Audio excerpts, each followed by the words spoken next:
नाशिकमध्ये काल भीषण अपघात झाल्याची बातमी समोर येते। नाशिक जिल्ह्यातील दिंडोरी तालुक्यात काल रात्री भीषण अपघात झाला, ज्यामध्ये एक कार थेट पाण्याने भरलेल्या विहिरीमध्ये कोसळली आहे आणि या भीषण अपघातात एकाच कुटुंबातील 6 मुलांसह 9 जणांनी त्यांचा जीव गमावलाय। दरम्यान ही घटना दिंडोरीतील शिवाजीनगर परिसरामध्ये घडली आहे। कुटुंब एका कार्यक्रमावरून घरी परतत होतं आणि त्यावेळी हा अपघात झालाय। गाडी चालवणाऱ्याचं चालकाचं नियंत्रण सुटलं आणि कार रस्त्याबाहेर जाऊन थेट विहिरीमध्ये पडली आहे। विहीर पूर्णपणे पाण्याने भरलेली असल्याने कुणालाही बाहेर पडण्याची संधी मिळाली नाहीये। दरम्यान सर्वजण एकाच कारमध्ये होते, एकाच कुटुंबातले हे सर्वजण होते, ज्यामध्ये आता पुरुष, महिला आणि लहान मुलं देखील यामध्ये समाविष्ट आहेत।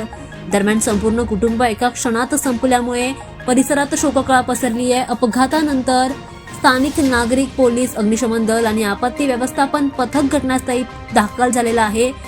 विहीर पाण्याने भरलेली असल्यामुळे बचाव कार्य अत्यंत कठीण होतं। क्रेनच्या मदतीने गाडी बाहेर काढण्यासाठी बरेच तास लागले। अखेर सर्व देह बाहेर काढण्यात आले। चालकाचं नियंत्रण सुटलं हे पहिलं कारण आता यामध्ये समोर येत आहे।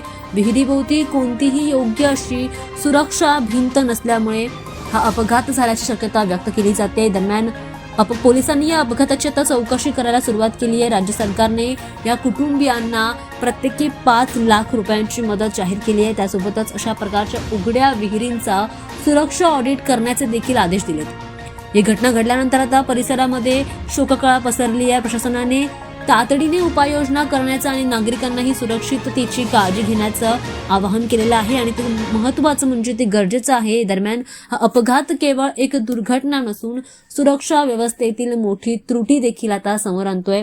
रस्त्याच्या कडेला असलेल्या उघड्या विहिरी अशा प्रकारचा मोठा धोका निर्माण करू शकतात। यामुळे आता चिंता व्यक्त केली जाते।